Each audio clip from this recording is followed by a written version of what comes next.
Hello, and welcome to the Savage Stream, the weekly live stream where we talk all things sci fi. And today I am so excited to introduce you to a special guest who is just starring in a brand new sci fi film that is available now on BET Plus. But before we get to that, let me introduce you to our special guest. Check it out.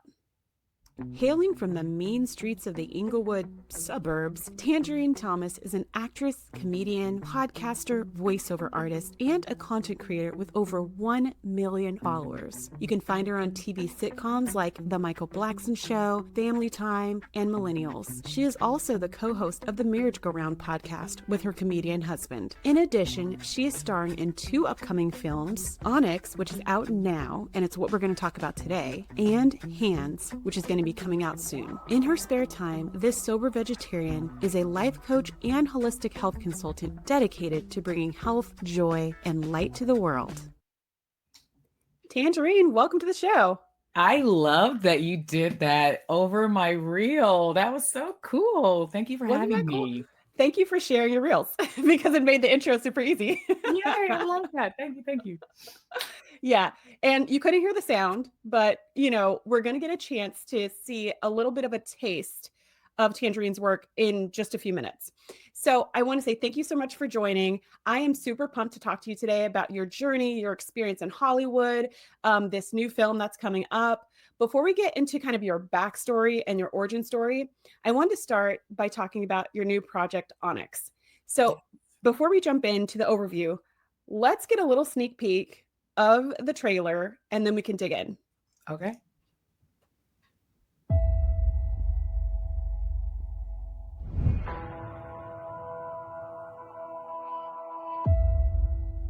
Thank you guys so much for bringing me out here. I really needed this. Hey! Yeah, with the sheriff's office. Dude, we're in bikinis. We lost all service. Everything's down. Only thing we left with is this. It's them.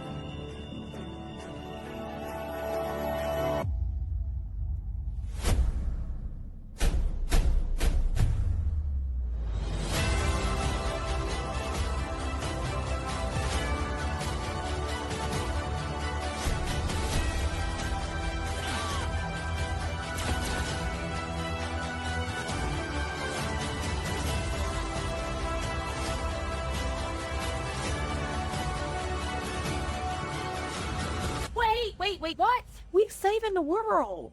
Yes. So we should say something historic. Turn the damn key!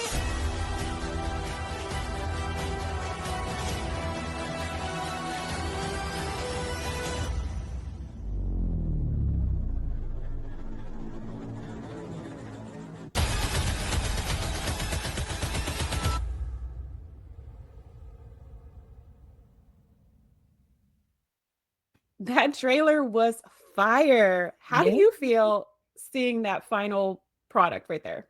It got me excited for the film because when you shoot films, you shoot out of order. You don't know how they're going to put things together. You don't know what the special effects are going to look like. So to see it, and it was not even a year ago that we shot it, it's like, oh, wow, this is really happening. I loved it.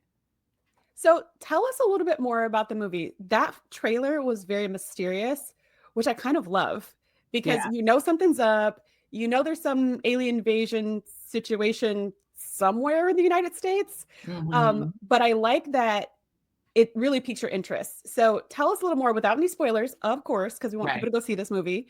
But let us know more about this movie. It's funny because that trailer was the one that the producers cut and put out a few months ago. But the network BET cut their own trailer. And that one to me has spoilers because it kind of sets up the story, tells you what happens. And I'm like, wait, BET, stop. But it does have more me in it. So I'm like, okay, BET likes you. BET, keep going. So I don't know. The music on the one that you just played may or may not need to be muted later. So if y'all see that video muted, you'll understand why, because YouTube be YouTubing. But this movie is about 3 best friends who go to an outdoor activity camp to get one of the friends' mind off of being brokenhearted and somehow encounter some aliens. So it's just as simple as that. I love it. It's kind of like Girls Trip Gone Wrong. For sure. The girls trip you didn't really want. And what I love about it is that this could literally happen. Like, maybe not the alien part, but a girl's trip gone wrong has absolutely happened. Like, it's happened to me. Me I and think they girlfriends getting always trapped somewhere, you know, where you're like, this is not the vacation I thought it was going to be. Um, 100% chance that a girl's trip will go wrong. I'm just going to put it out there. Somebody's got an attitude. Somebody's mad. Somebody didn't get flirted with the right way. Somebody didn't have their money for their part of the Airbnb. Somebody didn't clean up after themselves in the bathroom. Something is going to go wrong. Splitting the checks at dinner. Something goes wrong. Anyways. I had a girls trip with friends years ago. We were still in college, I think. Or no, we were just barely in grad school. And went to Hawaii. And we had this whole plan to stay at these different hotels because we're like, oh, we could experience all these different parts of Hawaii. But we did not know, because we all use our debit cards, we did not know that hotels put a freeze on a huge chunk of your money, and then they release it after you check out. So we started calling it the check-in, check-out challenge. Every hotel we went in took like all of the money that we had saved for the trip. So we were like, we got the hotel and we had nobody. We're like, we're in Hawaii, but we can't do anything. It was just such an interesting. And Hawaii's an expensive place to vacation in. It's not like Hawaii's Thailand. expensive. Yeah, Hawaii's expensive. So I know that for a fact. So that's funny. So one question I had for you, just from the trailer, this is like not deep sci-fi, but I want to get into that. How did you feel recording in a bikini this whole time? Like, was that weird for you? Was that normal? Girl, that's such a good question. That is such a good question. And that's how I know you are a woman, because we as women, we know how our body looks and we know what parts of our body we want to show and what parts we don't want to show. We all have some insecurity about something. And when I read the script, I said to the producers, are we in a bikini the whole movie? Because I don't know if I'm comfortable with that. And one of them said, oh, no, absolutely not. We'll just have it for like the beginning and then you guys will change clothes. I'm like, okay, cool. When I went to the wardrobe fitting, she had a bunch of bikinis. And I was like, what else are we wearing? I thought we weren't doing this. And so I said, I'm not comfortable. Can you please get me some one pieces? So she's running around to like Target and all these different places, like getting these homely looking one pieces. We're actually ordering stuff on Amazon before I actually even got to the actual in-person fitting. We're doing stuff on Amazon, getting all these one pieces. And I was like, yeah, this is good. I look so wholesome and nerdy, y'all. It was like, these one pieces were not flattering at all, but I was like, it's covering everything. I got back fat rolls. I don't want nobody to see. I got you didn't have back fat rolls. Girl, I was like, let's cover all this up. Cool. So I get to the first day, the day before the shoot, when the other actors are showing up and we're all seeing each other in like wardrobe and makeup testing. And I see that they have bikinis because they told me they were wearing one pieces. So I was like, cool, we all gonna be conservative. I was like, they got bikinis on. And I was like, I'm gonna look like a nerd and my character's more bubbly. It's not gonna match my character to be the bubbly girl in a one piece when they're in two pieces. So I was like, could you go get me a one piece, please? And let me just see what this is like. And I put the one piece on and I was like, she was like, you're gonna have a jacket on too. I was like, okay. You're gonna have shorts on. I was like, okay. Now we got an outfit. Now I'm not so insecure. I said, can we get high-waisted shorts? Okay, we got high-waisted shorts. I'm like, all my insecurities are getting covered up. I think I can go with the bikini. So it was a long, drawn-out process of fear, insecurities. I ain't doing that. You said I didn't have to. Sometimes you got to pop out and show them. It was that. So, but how often does that happen? And how long was the filming process? Oh, that's a good question. How often does it happen? How often does that happen where you show up and what you were told before does not match what you're doing now? I would say about 40% of the time. But the good news is when you are the actor, they want you to be comfortable. They want you to be happy. They know they're not going to get a good quality performance out of you if you don't like your hair, your makeup, or your clothing, or the temperature. Like, these things matter. So your dressing room, whatever. So they want to make you happy. So I usually am able to talk to the wardrobe person and be like, this isn't flattering. Could you please get me something else? And they're usually cool with it. That's why you do the wardrobe fitting before shooting, because when it's time to shoot, that those clothes should already be hanging in your dressing room. You should be ready to go. And there's been a couple times where I'm like on the set on the day of shooting and I'm like, get back in here. I'm not wearing this, but I'm friendly. They want to work with me. I want to work with them. I don't want to have a bad reputation with a name like Tanjareen. You can't be a troublemaker because they'll remember you. Your name precedes you. Mm-hmm. So I'm friendly, but I let them know, this doesn't go well with my character or my personality or my body type.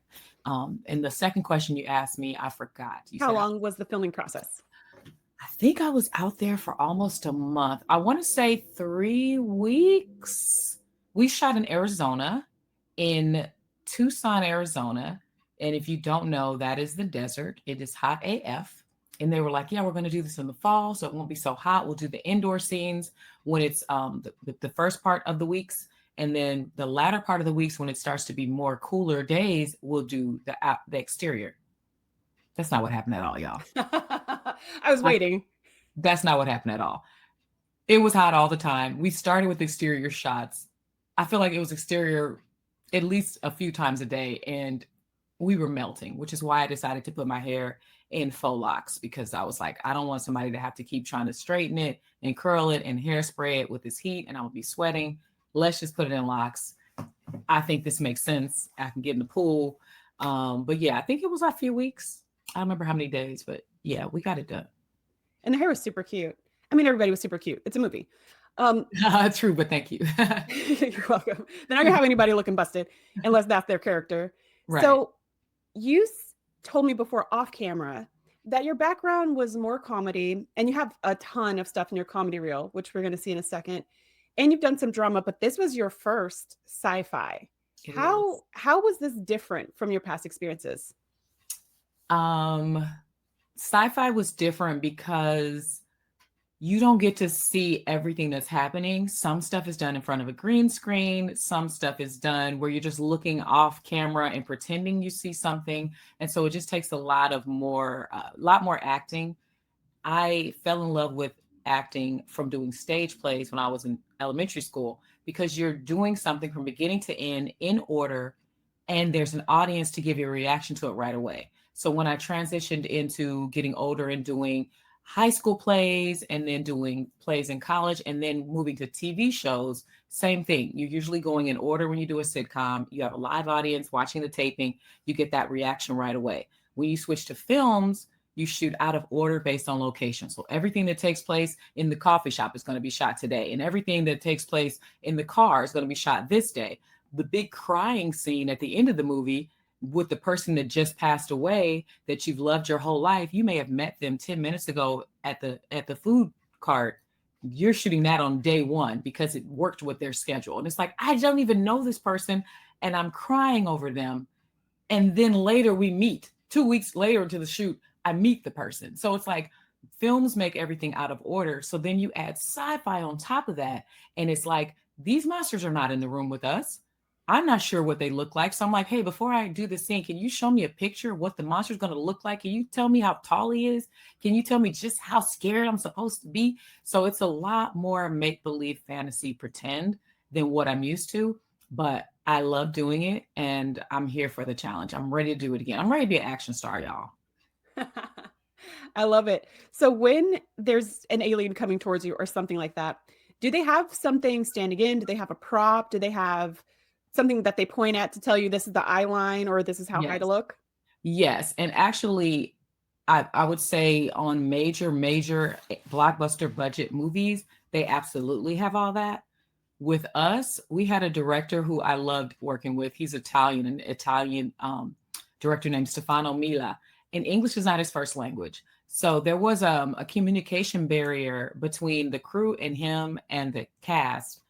And so he would just be like, okay, next scene, go do this. And we're just like, wait, what is the next scene? What order are we in?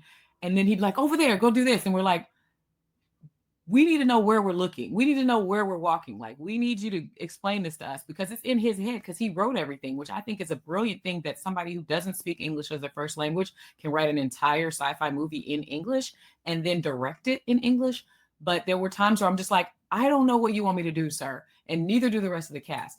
And he's like, oh, the alien's over there, do this. And I'm like, oh, can you please give us something to look at?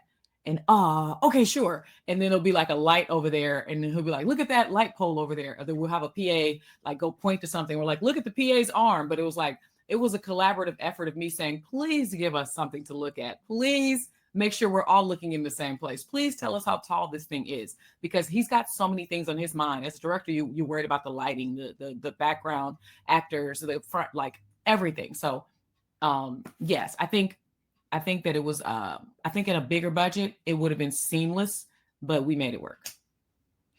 And I would imagine that on your journey as an actress, you're going to be involved in all different levels of projects, right? Like huge and small and backyard projects and all kinds of things. So this sounds to me just like, not like paying your dues, but like something you may have happen to you again, right? Where you have a smaller budget film or language barriers or, you know, things Yeah. that force you out of your comfort zone. You know, it's really interesting. You said the thing about nothing's really here. So I review a lot of Star Trek on this channel. And specifically, I was talking to a friend, I was on a podcast about Star Trek Discovery, and there was a scene kind of like Minority Report, where there was a screen that popped up in front of the actor and they were like, you know, pushing things, digital things that they Like put in. Iron Man post. always does. Yes, exactly. Like Iron Man, right? So they're like doing all this stuff and it looks super cool. And the other person on the podcast was just like, these people must feel so stupid, right? Because there's nothing actually there. They can't see it. We can see how cool it is, but they're just like pushing the air and, you know, probably feel really silly. And I was like, you know, that's such an interesting thought. I never considered how much of a challenge that might be for the actor because they don't see how cool it looks to us. Exactly.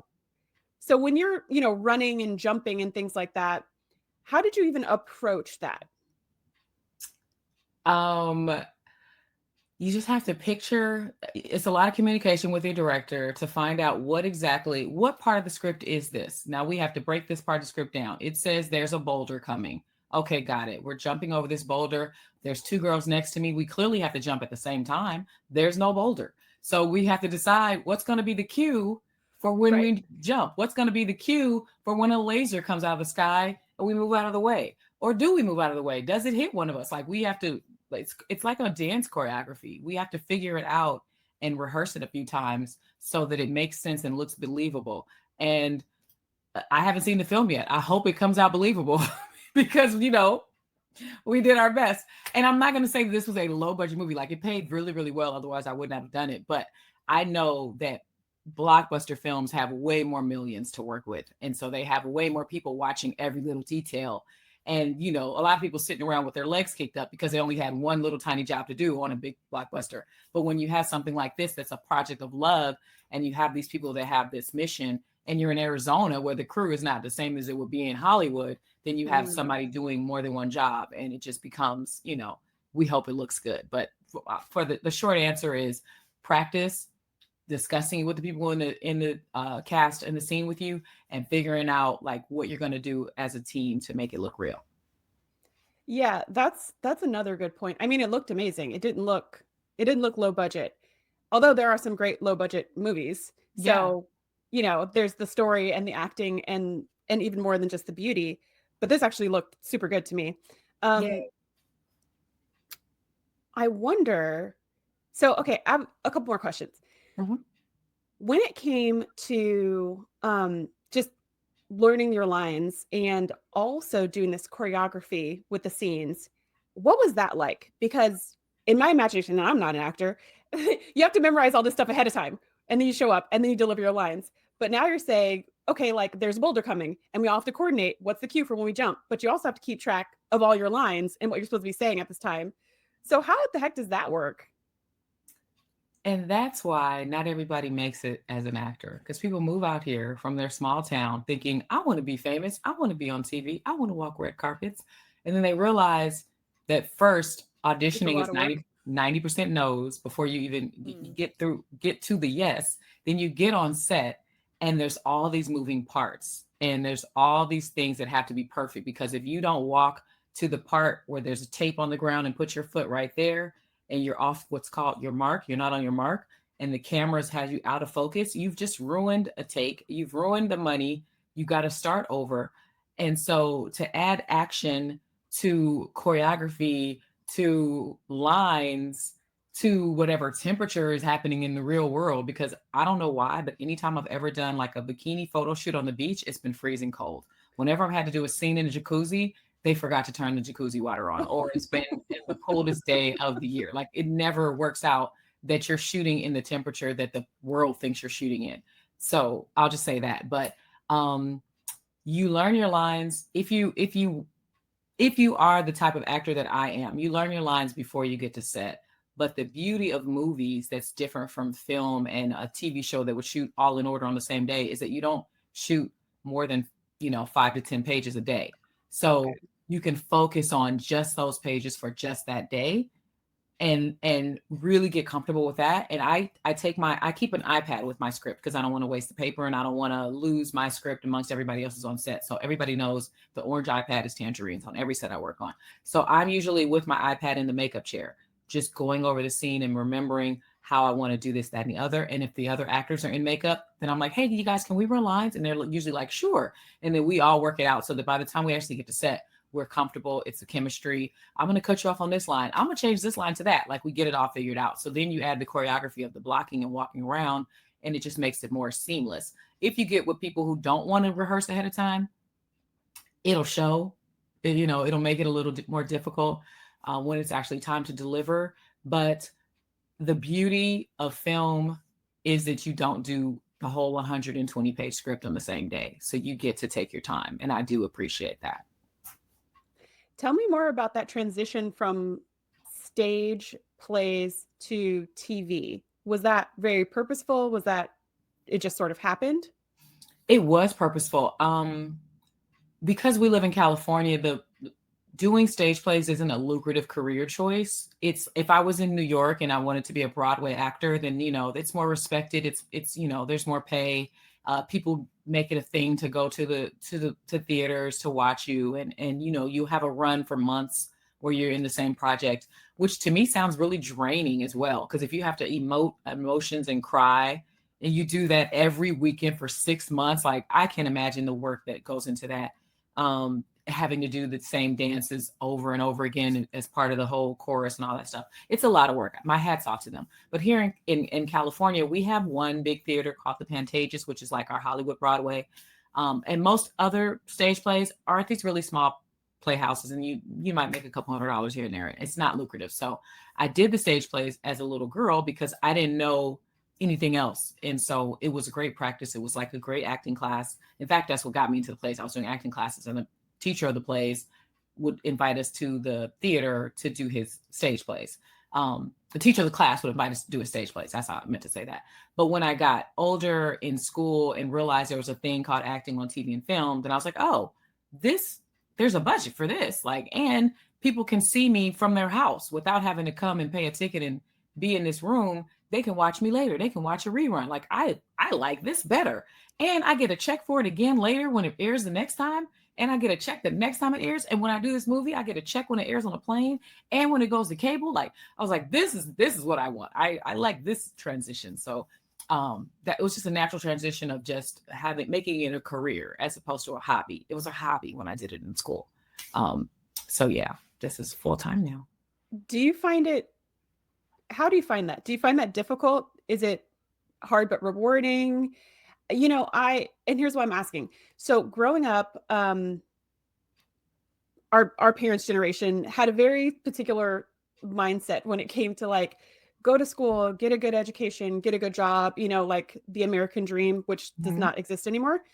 And I remember as a little kid thinking that all these creative pursuits, like being an artist or an actress or a musician, singer, whatever, was not super cheered on in my community. Yeah. They were like, yeah, go for it. They were like, no, get a real job, right? Which means, I don't know what that means. I guess it means stable, boring, not creative, but something you are unlikely to get fired from, I guess.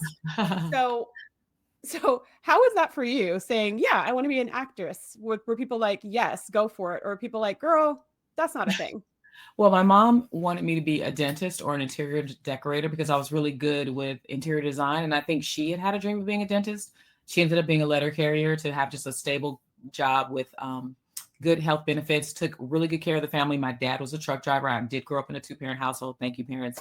And they worked really hard. And so when I said I wanted to act, they didn't mind that because they already told me that I was going to college. It wasn't even an option to not go to college.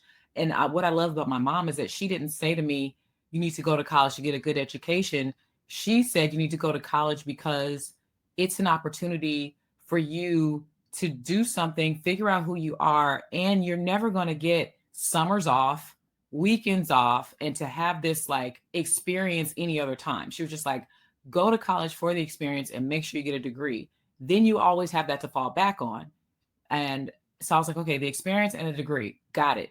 So I made sure my degree was in TV and film management and production, because I was like, if I'm going to go to college, I'm not going to major in something I'm not interested in and waste your money. I'm not going to go to college and keep changing my major like all my friends did. My friends were in college 6-7 years because they were like, I changed my mind. I want to do this. Now I'm going to do that. I'm going to do this. And I'm like, I knew what I wanted since I was 6. So I'm going to go get the degree because they told me I needed it. And I got the experiences. I met these amazing people. I pledged Delta Sigma Theta sorority. I was homecoming queen of my college. Like I was in all the committees, Black Council, vice president of this. Like I did all the fun stuff. And nobody ever looked down on me because I went to college and I got my degree. And as soon as I was about to graduate, I did an internship at Paramount Pictures. And I was working behind the scenes. I had my own office. I had my own business cards. I had my own interns that were reporting to me after I got hired at Paramount for my internship. So my family was proud of me. They were like, okay, she's in Hollywood and she's doing her thing. When I quit, when I said, hey, this is great. I have my interns reporting to me. I have this daily schedule. I get a check every Thursday and the amount is the exact same every Thursday. It's very consistent. It's very stable. Stability. Everybody wants that for their child. I was like, guess what, guys? I'm going to quit. What are you talking about? This isn't what I did this for. I want to act. I just wanted to learn behind the scenes so I'd be better at acting. So I could start my own production company and be an actor for myself. No, but I don't know how I'm going to pay my rent. God's going to take care of it. And he did. So I quit. My mom was not happy about it, but she sees that it was a good decision because the amount of money that I was holding on to from that every Thursday check that was really good pay for me for fresh out of college, I've made so much more money than that. And if I had stayed in that little box of this is enough success, I would have never realized what else I could make. Yeah. And it's the beautiful part of that story is that your mom's concern was her love for you, right? She wasn't like, you're not good at this, you're going to fail. Not everybody has a great relationship with their parents, unfortunately. Not all parents are awesome, right? Yeah. So it wasn't like she was being non-supportive, like some people might experience in your situation of people just being like, no, acting's dumb, right? She was just like, no, I want you to have stability. I want you to not live in a cardboard box on the bridge. You know what I mean? Like, that's what I want for you. And she was concerned that you might have a terrible fate, but because things turned around, it's like, phew. Yeah, you should have trusted yourself. Yeah. It's now the other side. But it hadn't been a disaster. It would have been like, girl, I told you, stick with that job. So what I love about that story is that the little bit, or not little bit, however much negativity you may have experienced was all coming from love, at least. From love and support and wanting the best from you. For sure. Which is not something everybody can say. And I would imagine if I had come from a family who had gone to Yale and they were like lawyers and doctors and they had a vision for me to be a lawyer or doctor, then they would have definitely frowned upon me saying, yeah, I just want to be in front of the camera and make people laugh. And I'm going to do stand-up comedy at night. Then they would have been like, girl, if you don't get the hell out of here with that. But they were. If you would have done literally anything but be a lawyer or doctor, they'd be like, what are you doing? Exactly. School teacher, police officer, firefighter, what are you doing? Like, this is not what we do in this family. But I was like, because I was the first person to go to college, they were already proud right there. They're like, oh, she's doing it. She's doing it. And then I was getting good grades. They're like, she's still doing it. And so they just supported the journey. They were just happy for me, which I love. Oh, I love that. Okay. So let's talk a little bit about your comedy trajectory, because you just mentioned that you're like an actress by day and a comedian by night, which is really funny because it's not like you can turn the comedian part off, right? But and even in Onyx, you said that you played a more comedic role. So I feel like that I'm the comedic relief in that. They sent me the whole script and they were like, which role do you like? Which is a privilege, because most producers are not going to do that for you. If you're just starting as an actor, I just want y'all to know that's not normal. But they loved me. And we had a relationship from the other movie that I just did that'll be out in January. And that one is called Hands, and it's a fight movie. So another drama, which is different for me. But anyway, when they sent me the script for Onyx, I was reading the characters and I was like, that one resonates with me. And she's funny, and I'm going to make her even funnier. So it was a blessing to be in a sci-fi movie, but to still get to pull on some of the things that are part of who Tanjareen is, which is a funny person. I think. Well, let's see your comedy reel and see if we can all agree. No, sorry. You guys are broker than a McDonald's shake machine, so I'm taking you out. Meet Mr. Black, our new teacher. I see you, Sue. Dude, Festus. I'm Miss Jackson, Latricia Jackson. Latricia. Yeah, they say you get the ladies together. Yes, hunty. He lost his life to ISIS. That's what his ass get for cheating on me.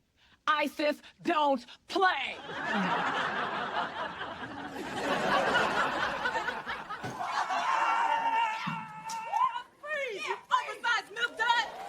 Damn, Pastor Brown. You got 10 seconds to get up out of here before I light your ass up with this big gun. That clearly isn't legal in California. All right, what you handing me that for? To be reimbursed, Chef Boyardee. Okay, well, I'm gonna at least need some gas money. Bring my chain. Yeah, right. I'll bring you some clippers to cut that widow's peak, Eddie Munster. What does this mean? We not whooping no ass today? Because I ain't bringing this police baton out here for nothing. All rise for the Honorable Slim Thick Judge, Lisa Stallworth.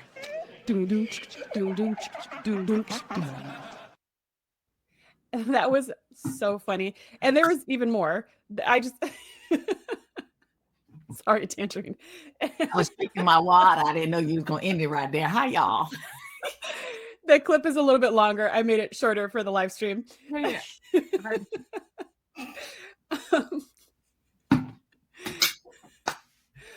But what was my question? You just threw me. Hold on. Okay.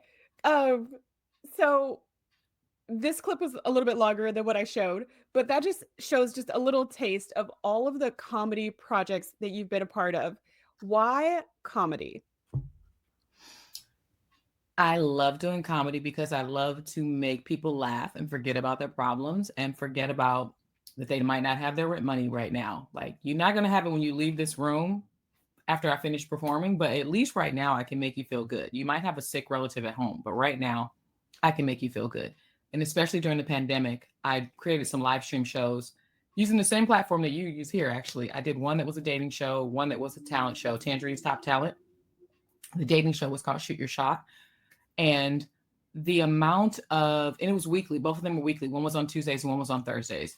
The amount of fan comments I got from people who said, you got me through the pandemic. Your content kept me going. I was so depressed because of this. I was so sad about that. Before the pandemic, I was doing sketch comedy videos with Big Ja, who's a viral content creator, and also with my husband, Clayton Thomas, who is CT is Dope on Instagram, and a bunch of other content creators. We would get together and just do funny sketches that would be 3 to 6 minutes long. The amount of people who would tell us even before the pandemic that they were in a hospital for a few months and watching our videos really got them through, or somebody that they knew was in the hospital and they would show us their videos. I just like making people feel better. And I just think that when you can make somebody laugh, you've given them such a treasure. And I just like doing that for people. That's really beautiful. I completely 100% agree. You know, people say laughter is the best medicine. Mm-hmm. When I started my TikTok channel a couple years ago, it's all comedic skits. Like, there's nothing else on that channel. Oh, nice. And it's because when I am really low, I watch comedy, and then it makes me feel a little better. And it doesn't solve all my problems or change the world, but it gives me hope. And it reminds me that not everything in the world is so dark and heavy and awful. And Yeah. it's like just that little, sometimes you just need a spark of hope to know that Mhm. another type of life is possible. So when I started my content creation journey, I knew for sure I want to do comedy as well, because I know of how it helps me. And So you are an similar to you- actress. Yes, sort of. Yes. I'm You my are own an director and actress. producer too. Don't say you're not an actress anymore. You have a whole TikTok page of you acting. That's true. That's true. I do have like several years of videos, I guess so. But 30 seconds is not quite the same as a feature film. But Maybe this you put is them a- all together. This is a 30-second generation, though. Like, things have changed. Back in the day, people had to go get an agent and then go audition and get the job and then go to do a movie, and the movie would take 2 years to be edited, and then it would come out and you hope that it was a success. Then TV made that a little shorter process. You could do a TV show and it'd be out in a couple months. Now with social media, you can film yourself. You don't need the agent, you don't need the network, you don't need the anybody to tell you yes or no. You create your content yourself, which is why you're called a content creator. You put it out yourself. You are literally an actress and you don't even know it. Oh, I love that. Adding that to the list. But yeah, similar to you, it's just I had people commenting and stuff like that, like, oh my gosh, this video is exactly what I needed. I had such a hard day, such a hard week, such a hard year, and this Mhm. video just changed everything. And it's like a 30-second video of some kind of silly nonsense. And it feels like such a beautiful gift, such a Yeah. simple gift, Yeah. right? Like, I don't need to be a brain surgeon. I could just make a really funny joke, Yeah. and that makes people feel better. Yeah, especially when you realize that most of the diseases, I've learned recently that 91% of our diseases are lifestyle based. Mm, We think they're genetic. We think it, we inherited it. We think, oh, why did this happen to me? It's something we did to ourselves, something we ate, some of our habits, but also stress. mhm. Stress is a huge factor. When we're worried about something, when we're depressed about something, that our body feels that. Our body is affected by that. And so if you can make somebody laugh, you're relieving some stress. You're making people healthier, Sharice. Look at you.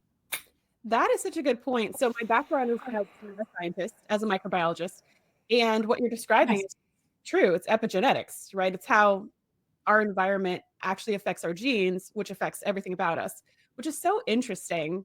I never thought of it that way. That laughter literally can help people be better, not just. Mhm. I know for me it helps me feel better, but I love that it helps people be better. Yes. You have a lot of experience in comedy, but you've also dabbled in drama. Do you have a preference? I think drama's more respected.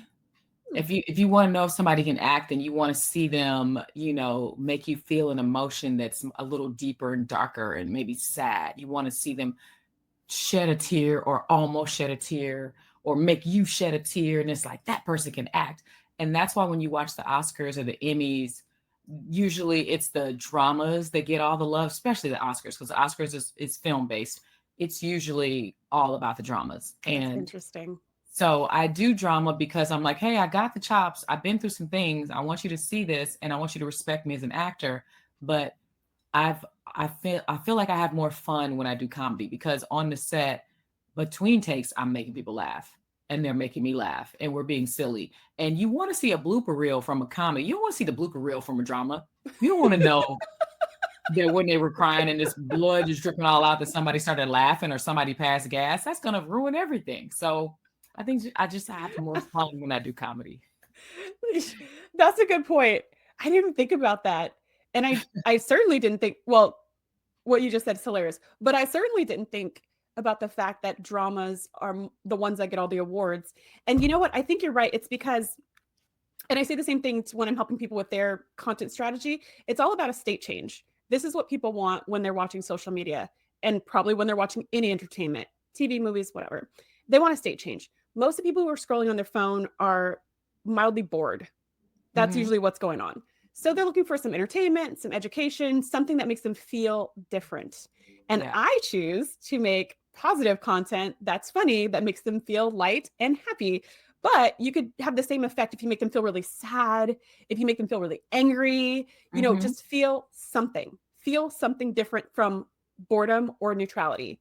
And Yes. they will be like, aha, that is what I came here for. Yes. And they'll consume more of it.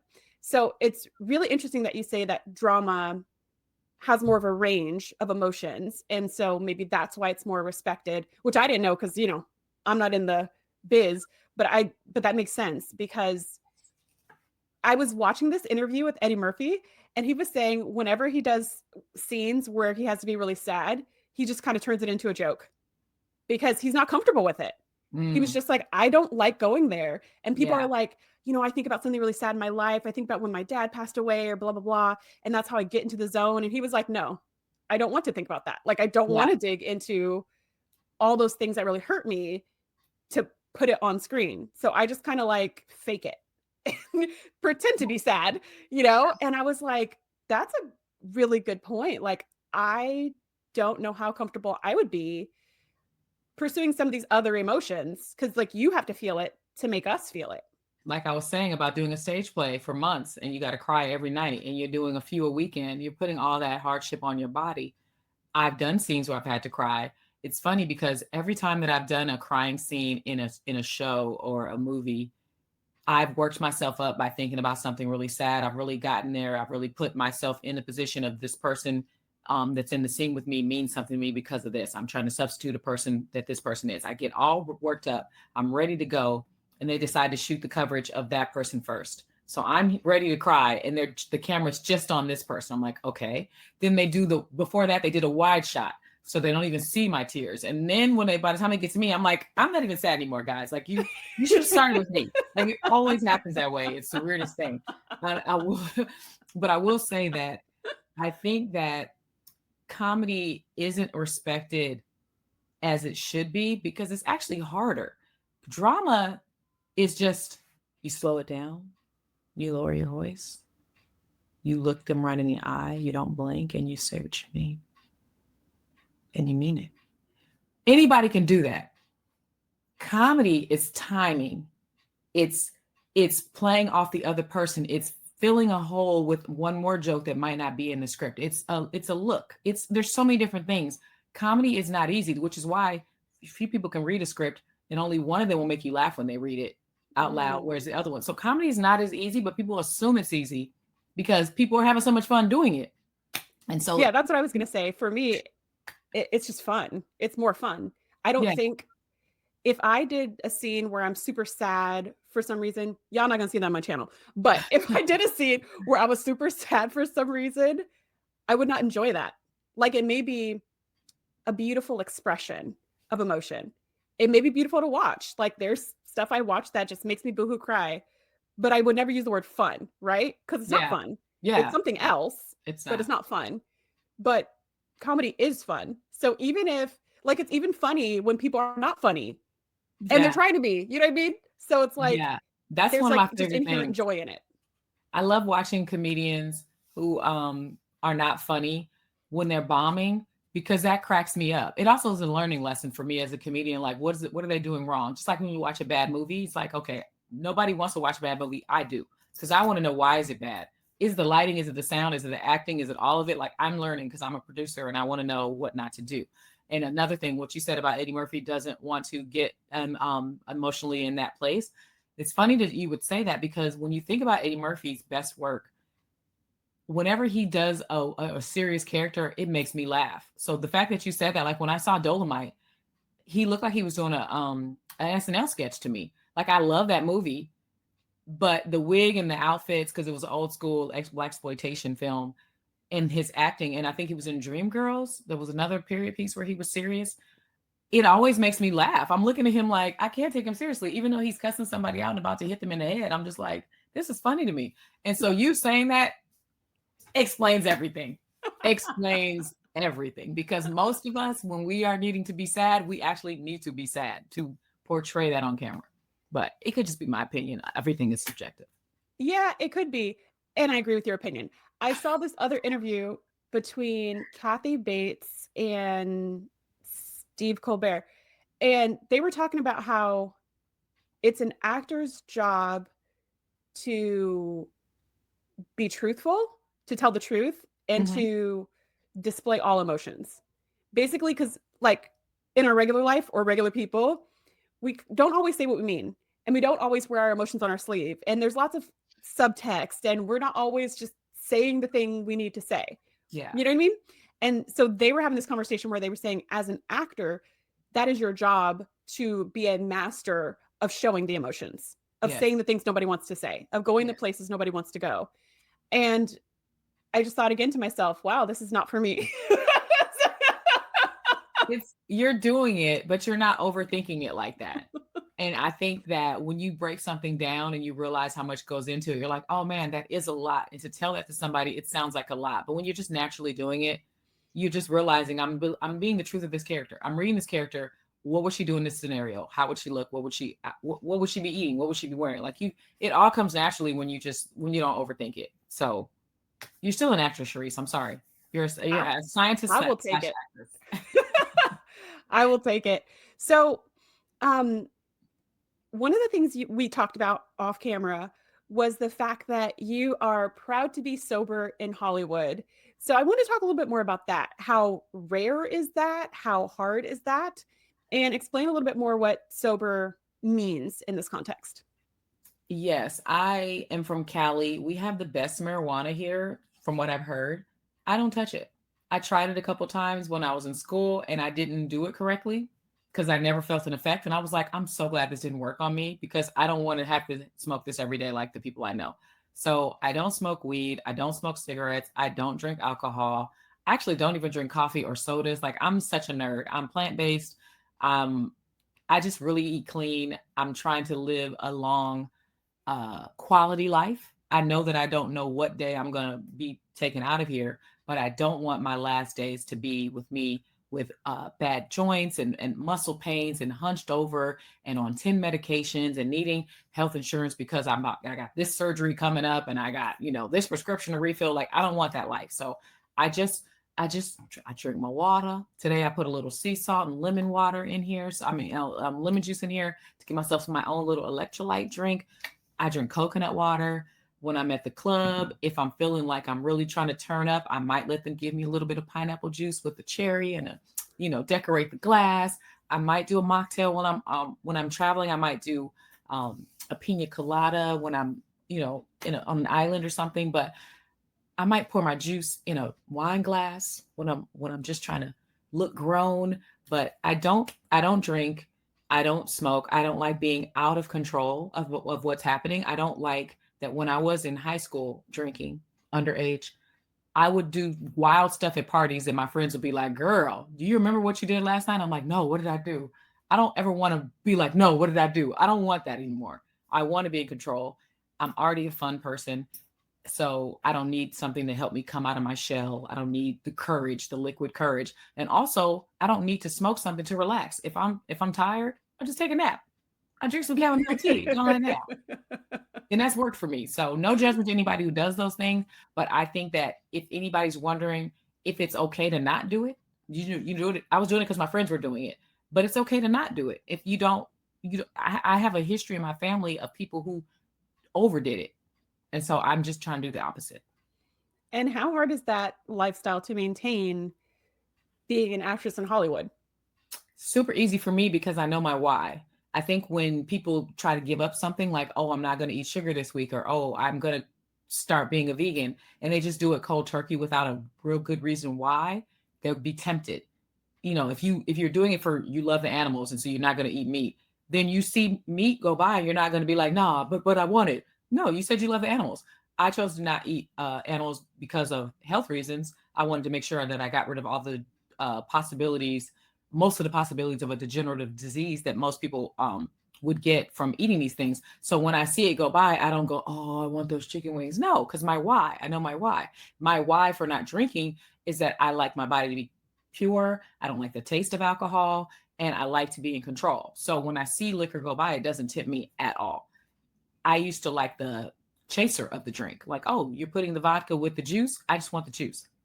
People will be like, drink this because you can't taste it. Why can't I taste it? Because it's got this juice and that juice. Just give me those juices. I don't need the vodka.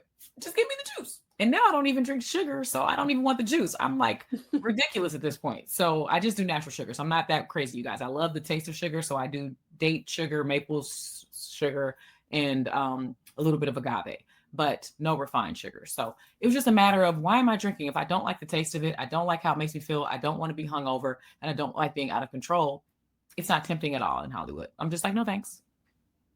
It's interesting coming from Diddy, because I've been to some Diddy parties. You have to drink a certain drink and stay late to get in trouble. I wasn't doing that, y'all. So I came home without being touched. Made it. Yeah. Well, I heard this. It was an interview with Jimmy Fallon and somebody else, some other comedian, and they were talking about just doing comedy shows and going to different clubs and stuff like that. And they were talking about, I forget who this person is, the something manager or something. And he was like, because Jimmy Fallon seems to be like a very clean living person as well. And so he was talking about how he'd be in the car and they'd be like, hey, you want me to get you some drugs? You want me to get you some girls? You want me to get, and he'd be like, I just want to go to the set. Like, I just want to go to the set and just go back to the hotel. That's all I want to do. And he'd be like, come on, I can get you this. I can get you this. I can get you this. And so I just, in my mind, first of all, I didn't know that until I heard that story. But when he said it, I was like, that kind of makes sense. Kind of similar with like professional athletes and stuff. There's always people Mhm. around who are like, "And get you Yes. anything you want," and it's like Yes. that's they're here for a reason. You are being Yes. a distraction to their reason, which is why I asked how hard is that in Hollywood, because we hear a lot of stories and about just the availability of It's harmful everywhere. things It's and everywhere. the acceptance of the lifestyle that may put a little pressure, or maybe you have pressure in your own life and you're thinking this is the way to get out and everyone around you is going like, yeah, do a little. So that's why I was wondering how hard it was. I don't know what I was in my past life. I was probably on all the drugs, all the crack, all meat. I probably didn't go to the gym. Like I was probably the complete opposite of who Tangerine is now, because right now none of that phases me, but I see it everywhere. Like I can't even tell you how many actors I know who are smoking that white and you think they're wholesome. And I can't tell you how many actors are like hungover when they get to set. They're hungover, haven't crazy. changed clothes, haven't had a shower. Like, but I'm the type of person in this life where I can see something and learn my lesson from somebody else. So I don't have to go through it. So I'm like, okay, this seems like if I sniff this, I'm going to look like that in a couple of years. And I'm going to have the dark circles under my eyes and I'm going to look older. I don't think I want to taste that. I don't want to, I don't even want to taste it once, because people are just like, just try it. I'm like, you just tried it. And now you've been doing it for 10 years. I don't trust just trying it. I'm good. So something about this Tangerine in this body, I learned my lessons from watching other people. And I'm like, that didn't work out well for this person. I don't want any of that. That's a really good point. I love that learn from other people's mistakes, which is not usually, I don't know. I like to blaze my own trail, which means you make a lot of mistakes yourself, but there's value in learning from other people. You don't need to try everything to learn from a mistake, which is a really good point. So on that note, you've got the acting, you've got the comedy. Where do things go from here, Tangerine? Like, where are you picturing yourself in 5 or 10 years? I'm writing pilots. I'm creating pitch decks. I am a producer at heart. And so I want a major role of mine to come from my mind that I created, the shows that I have, that I get put on the air for people to see, that I get to cast talented people that you may or may not have already heard of, because we get to recycle. We've recycled so many of the same people, and people are like, oh, I love that person. I'm glad they're in something else. Well, guess what? I know some people over here that are really, really talented that you haven't seen. And I want to give them an opportunity, as well as show you some things that I can do as a writer and as an actor. So the next level is just me as a producer, and me as getting more brand deals on my social media and making my social media numbers rise, because the more they rise, the more that I will be able to get more eyes on my meetings for the deals that I have that I'm going to sell and just take over the world. Classic plan. Yes. Your brains out. Well, Tangerine, this has been an incredible conversation. So much fun chatting with you. I've got all of your links in the descriptions below, but is there anything that you want to point people towards? Where can they find more of you? Well, I love that official Tangerine is right there on the screen under my name, because that is my Facebook and my Instagram. I would love for you to follow both, because I post there regularly. I also have this podcast with my husband, and I put the clips of that, and we are ridiculous. He's a comedian too, so you can watch clips of that there. If you're one of those people who says, I don't have social media, I just do YouTube. Guess what? YouTube is social media, but whatever. You can also just go to tangerine.com and you can look at clips of me there. You can see where I'm going to be performing stand-up comedy next, because my calendar's there. There's a guest book you can sign there. So just, if you know how to spell my name and you know it's not spelled like the fruit, it's spelled Tanjareen, like it is on my screen. You can find me on all the social media sites. You can buy clothes from my store on tangerine.com, my merch. Look at this. Look at this. I got what you need. I forgot. It's all right there. Look at that. Tangerine and official Tangerine on all the platforms, y'all. Just holler at your girl. I got another movie coming out in January. It's a fight movie called Hands. It'll be on the All Black app. If you type my first name in Amazon Prime, just Tangerine, my projects pop up. So type me in there. If you type my name in Tubi, my first name, projects pop up. Holler at your girl. I love it. So convenient. So yay for your parents giving you that name. Right. Exactly. They knew what they were doing. Something in their subconscious. They're like, she ain't gonna be no dentist with this name, is she? I mean, if you were, you would also be the most popular dentist. They would Everybody find would me know your easy. name. Yes, yes, yes. Well, thank you so much for coming. And thank you everyone for watching. Tune in next week for more Sci-Fi Savage. Are you thinking about starting a podcast? If so, I've got great news for you. For a limited time, I am hosting a free on-demand workshop called Podcasting Made Easy. It's geared towards helping business owners and creatives start a brand building podcast. Inside, I will share with you my 5-part framework, some major myths to avoid, and this is going to save you so much time, why you don't need to be a world-class speaker or have a huge audience to get started, and so much more. Click the link in the description or scan the QR code to watch the training today.